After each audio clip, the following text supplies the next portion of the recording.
안녕하세요. 최윤입니다. 오늘은 하나님과의 수다라는 책입니다. 하느님과의 수다. 사또 미스로라는 작가가 쓴 책입니다. 재미있어요. 어느 날 갑자기 일이 일어났어요. 미스로는 극히 평범한 월급쟁이 회사원이자 두 아이의 아빠예요. 막둥이가 태어난 지 얼마 되지 않아서 한밤중에 아기가 응애응애 우는 소리가 나니까 잠을 잘 못 잤나 봐요.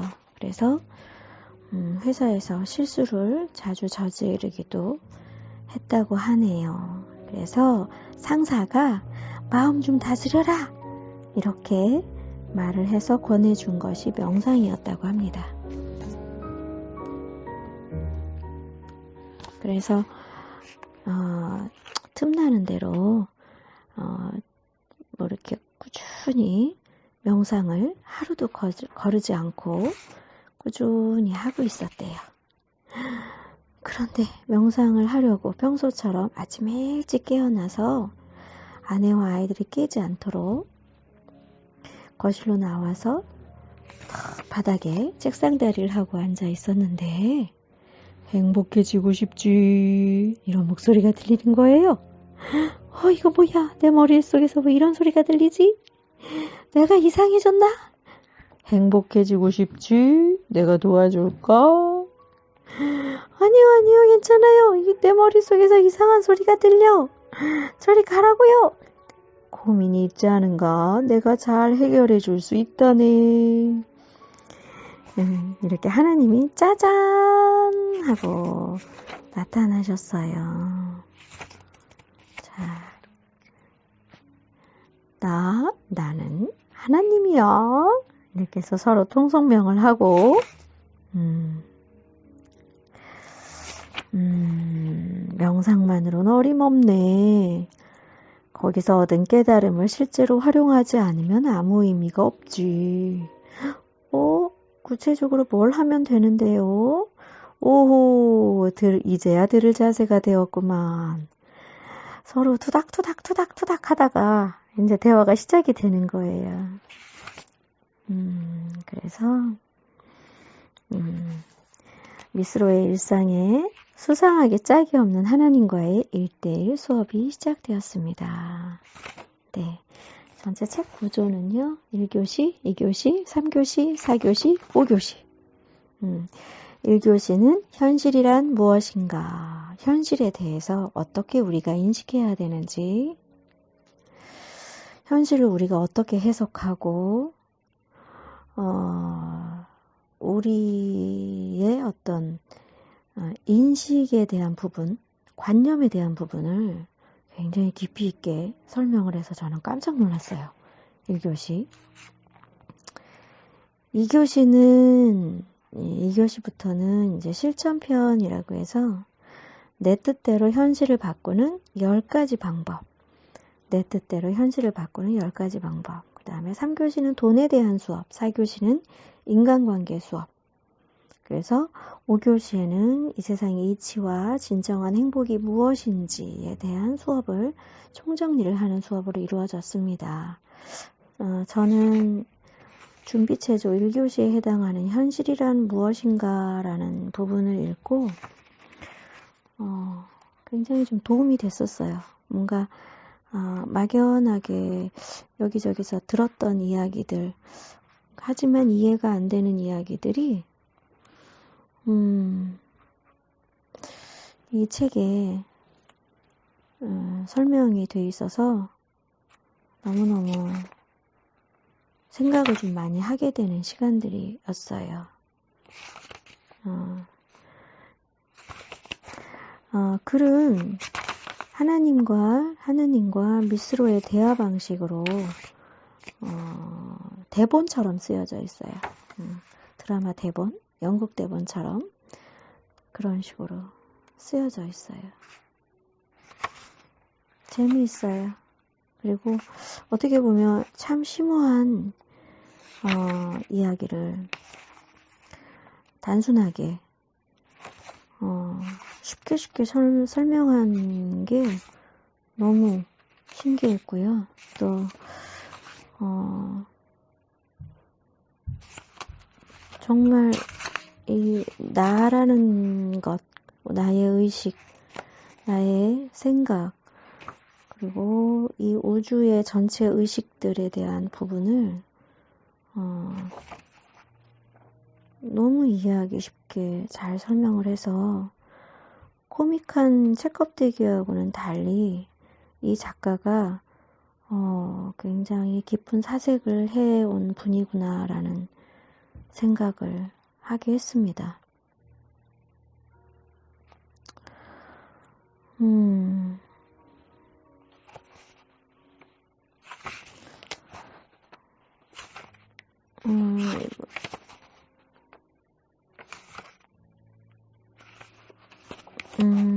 잠시만요. 어느 부분을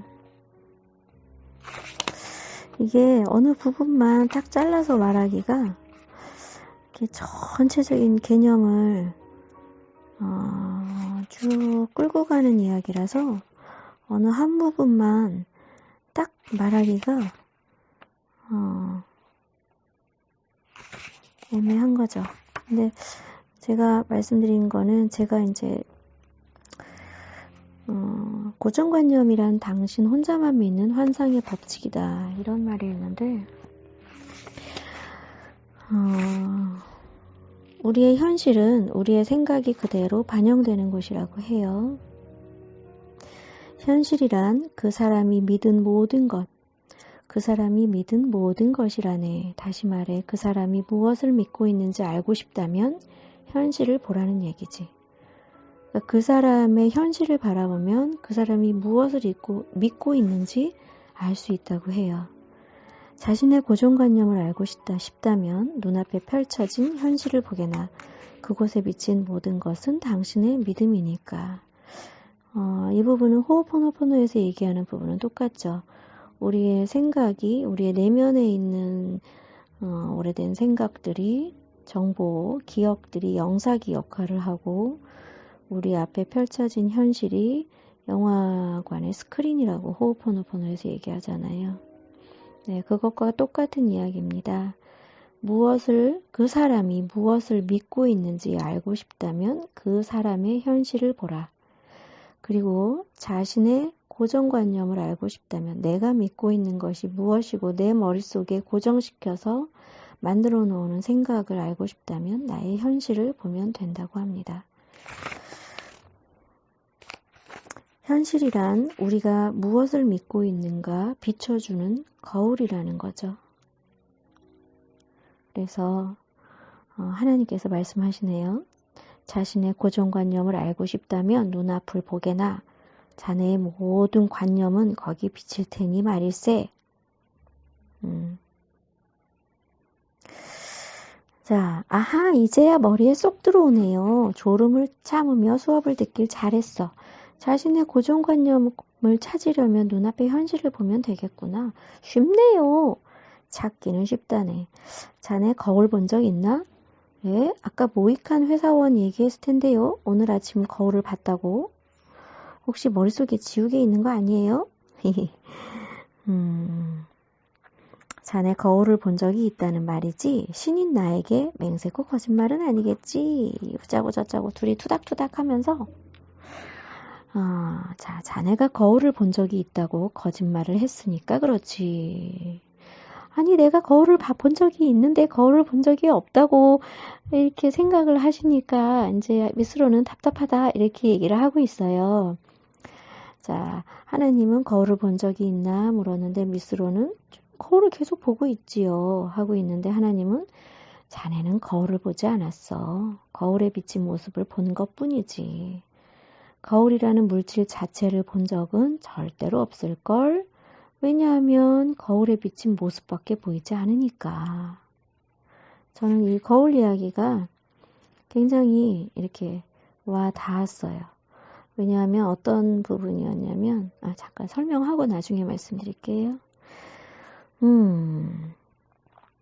어느 누구도 거울 그 자체를 볼 수는 없다네.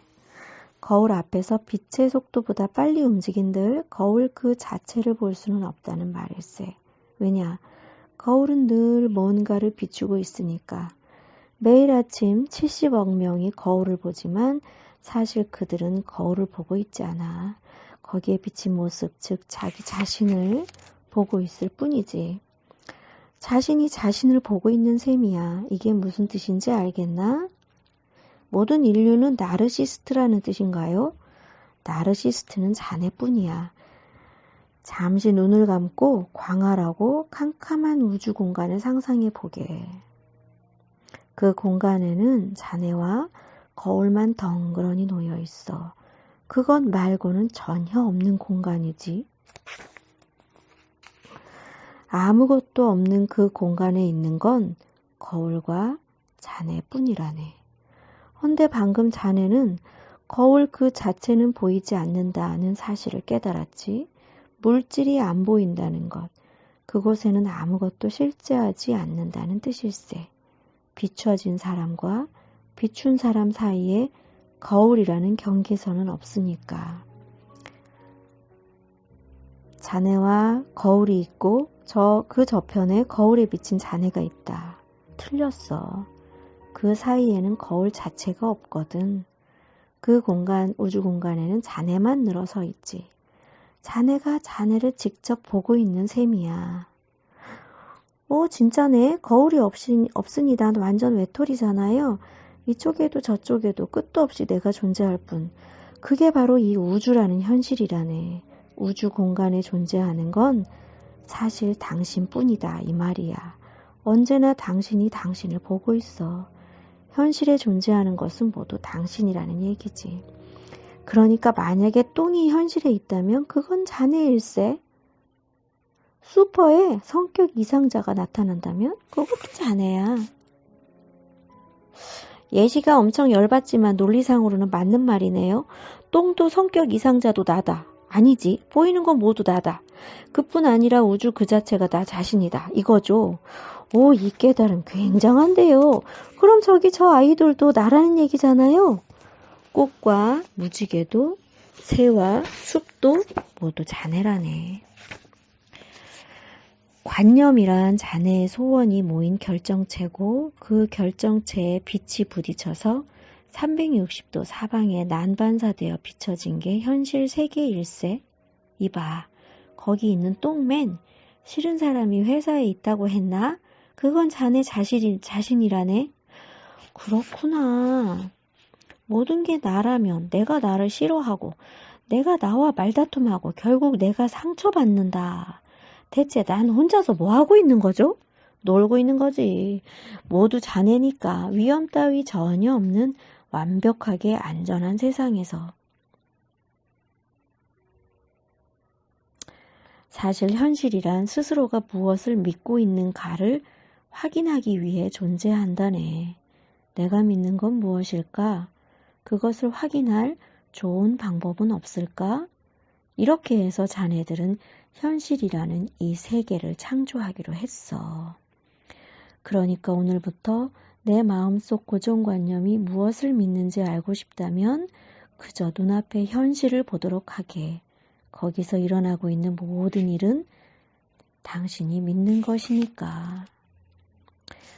네, 현실이란 당신을 비춰주는 거울입니다. 현실이란 당신을 비춰주는 거울입니다. 저는 무슨 말씀을 드리고 싶으냐면요.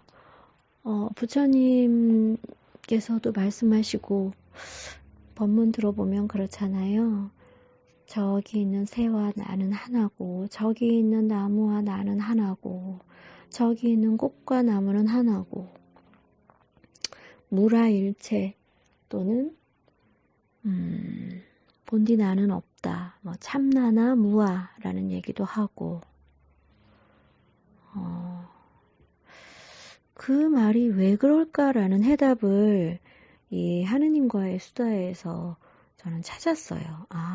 이렇게 해석을 하고 인식을 하면 내가 궁금해했던 그 문제가 풀리는 거구나. 저는 막연히 이 우주는 하나의 거대한 의식으로 만들어져 있고, 내가 거대한 의식, 거대한 영, 거대한 신으로부터 하나의 아바타로서 그냥 이렇게 육체를 갖고 태어나서 거기에 씨앗을 심고 내려왔다. 그래서 나는 거대한 우주와 나는 하나로 통한다. 이렇게만 생각했었는데 하나님과의 수다의 이 부분을 읽으면서 좀 더 확실한 알을 느꼈어요. 예전에 어느 선사가 부처님이 무엇이냐 묻는 사람한테 똥막대기를 들여다보면서 똥막대기다 뭐 이런 얘기도 했다고 하잖아요. 똥막대기 왜 똥막대기지 뭐 이런 거 되게 고민했었는데 무슨 뜻인지 너무 쉽게 설명해 주셔서 큰 가르침 하나 배우고 갑니다. 이 세상은 내가 만든 세상이고 내가 믿고 있는 생각, 믿음, 관념을 현실에서 펼쳐주고 있는 거니까 이 세상을 내가 살고 있는 나의 삶을 바라보면 내가 어떤 관념을 믿고 어떤 생각을 하고 있는지 나 자신의 생각을 들여다볼 수 있습니다. 네, 하느님과의 수다라는 책은 한 번으로 이야기할 수 없는 아주 심오한 이야기들이 많이 담겨져 있어요. 저는 뒤에 뭐 실천편이나 뭐 여러 가지 뭐 방법론적인 이야기도 물론 너무너무 좋아요. 다른 거하고는 달라요. 다른 거는 뭐 이렇게 해라 저렇게 해라 이렇게 가르쳐 주는데 여기는 그 원리를 아주 깊이 가르쳐 주고 있어서 이 책은 두고두고 곁에 두고 계속 읽어야 될 책이라고 생각이 되고요. 네, 생각날 때마다 제가 조금씩 말씀드리면 참 좋은 책이라고 생각돼요. 말씀드리기에 참 좋은 책이라고 생각해요. 너무너무 강추하는 책입니다. 네. 호호포노포노에서도 처음에 무조건 미안하다고 하고 용서하라고 해라. 또 내 안에 오니이피리가 있다. 그 아이는 이 세상에 태어난 순간부터, 이 세상이 탄생한 순간부터, 이 세상이 존재한 순간부터의 모든 의식의 기억들을 그 아이가 가지고 있다. 그래서 내 눈앞에 나타나는 어떤 문제들이나 현실을 보면 그것은 내가 알 수 없는 내 안에 오니이피리가 모두 정보가 저장되어 있는 것이니 그 아이와 잘 달래면서 정화를 해나가면 현실이 바뀌기 시작한다 했는데 어떻게 보면 굉장히 지혜로운 어떤 해석이고 어떻게 보면 좀 뭘 어떻게 하라는 건가 싶기도 하고 그랬는데 저는 호호포노포노하고 하나님과의 수다에서 나오는 이 부분하고 같은 맥락을 찾아서 훨씬 제 삶을 바라보는 관점을 이렇게 올바르게 바라볼 수 있을 것 같아요. 네, 너무 좋은 책이었습니다. 꼭 강추해요. 네, 특히 호호포노포노 관심 있으신 분들 강추하고요. 또 톨레 좋아하시는 분들, 에크하르트 톨레 좋아하시는 분들도 강추, 또 네빌 고다드 좋아하시는 분들도 강추. 모두들 다 진리를 너무 중요한 말씀들을 하시는데 이해가 안 되는 저희 자체, 제 개인 자체에 이해가 안 되는 그 기반이 없기 때문에 이해가 안 돼서 뜬구름 잡기처럼 그렇게 들려지는 이야기들이 있었고요. 그것을 어떻게든 해결을 해보려고 공통점을 찾아보려고 이 책 저 책 많이 조금 뒤져보고 했는데 하느님과의 수다는 아주 쉽고 너무나도 재미있고 간단하게 말을 해줘서 이 작가 사또 미스로라는 분 정말 굉장한 분이라는 생각이 듭니다. 네, 여러분 오늘은 하느님과의 수다 여기서 마무리하도록 하고요. 네, 내용 들어보시고 좋으시면 좋아요 눌러주시고 구독도 눌러주시고 또 댓글도 달아주시면 제가 참고하도록 하겠습니다. 사랑해요. 여러분 또 만나요. 여러분 하시는 일에 축복을 보냅니다. 네, 저는 이제 그만 갈게요. 안녕.